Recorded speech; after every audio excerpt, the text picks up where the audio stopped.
ہوتا हुआ देख रहे हैं, और अगर कामयाब होते हैं तो कॉन्सिक्वेंसेस क्या होंगे, बेहतरी क्या होगी, नाकाम होते हैं तो क्या होगा? मैं ये समझता हूँ कि मज़ाकरात का इनेकाद ही और मज़ाकरात का आगाज़ ही जो मौजूदा एक सियासी बहरान, कशीदगी और एक ऐसा माहौल जिसमें अवाम इस बात पर परेशान है कि उनके बुनियादी मसाइल पर कब ये जो सियासी मुंतखब नुमाइंदे हैं तवज्जो देंगे, चाहे वो हुकूमत के हो चाहे अपोजिशन के। तो मेरे ख्याल में ये खबर उनके लिए बहुत बड़ी रिलीफ थी। 2 अभी तक राउंड्स हुए हैं मज़ाकरात के।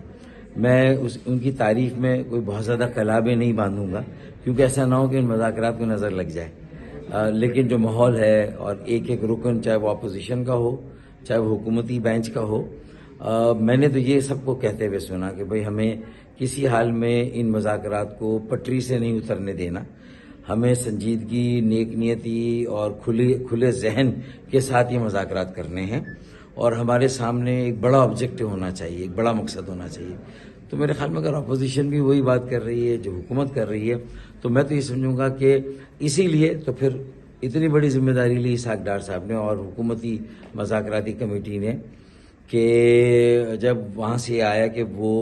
सारी अपोजिशन जमातें, ख़ास तौर पर PTI के मज़ाकराती अरकान, कमेटी के अरकान इमरान खान साहब से मिलना चाहते हैं, तो उसको फैसिलिटेट किया गया और उनकी मुलाकात कराई गई तफसीली और एक मुनासिब बेहतर माहौल में, ताकि ये संजीदगी का इजहार हो कि भाई कमिटमेंट है हमारा। और अब जाहिर है कि वो तहरीरी तौर पर उन्होंने भी कहा था कि हम दे देंगे। तो कल जो ये इंशाल्लाह राउंड होगा, उसमें उम्मीद है कि इनके ये जो 2 बड़े मुतालबे बाकायदा तहरीरी सूरत में आ जाएंगे, और उस पर कुछ पर तो उसी वक्त बातचीत शुरू हो जाएगी और ये अमल आगे भी चलेगा। 31 जनवरी तक मुझे नहीं लगता कि ये समेटा जा सकता है, मुकम्मल होगा, नहीं हो सकता। अच्छा, एक बात बहुत डिस्कशन हो रही थी मुज़ाकराती कमेटी के अलावा भी, आउटडोर जाके भी, कि PTI मैंडेट लेके आ रही है, गारंटी कौन देगा? बानी PTI से PTI की जो मुज़ाकराती कमेटी है मैंडेट तो लेके आई है,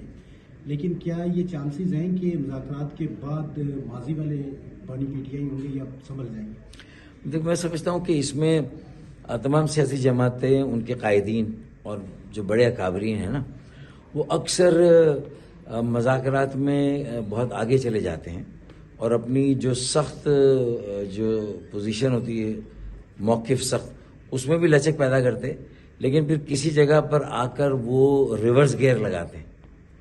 और रिवर्स गियर लगाने से फिर तो गारंटी किसी की भी नहीं होती ना। गारंटी तो ये CBM होता है, कॉन्फिडेंस बिल्डिंग मेजर्स, एतमाद बहाल करने के इक़दाम,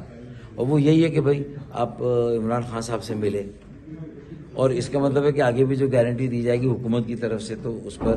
पाबंदी का पूरा इम्कान है। तो अपोजिशन को भी मुझे उम्मीद है कि वो भी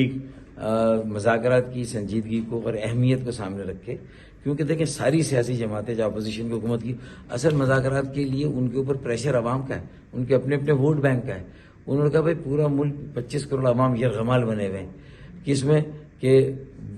इल्ज़ाम जवाबी इल्ज़ाम, तुम 100% गलत, मैं 100% सही, ये हो रहा है ना। कोई भी 100% सही नहीं और कोई भी 100% गलत नहीं, सभी ने कहीं ना कहीं गलतियां की और सभी कहीं ना कहीं एक उनका स्टैंड सही है। तो हमें कोशिश करनी कि जो ये इख्तलाफ राय है अपोजिशन और हुकूमत के दरमियान, उनका मुंह उस तरफ है, इनका मुंह इस तरफ है, तो कुछ लोग ऐसे हैं जो इन दोनों के मुंह को आपस में करीब लाकर कुछ कॉमन ग्राउंड्स पर, मुश्तरका नुकात पर इनको इकट्ठा ला सकते हैं, बिठा सकते हैं, और इनके दरमियान कोई ऐसा कामयाब मज़ाकराती अमल करके किसी नतीजे पर पहुंच सकते हैं, और इसे नतीजा खेज होना चाहिए, बामानी होना चाहिए। लास्ट क्वेश्चन ये है कि MKM और JUI दोनों, JUI तो इत्तेहादी नहीं, आप इत्तेहादी हैं, शहरी जो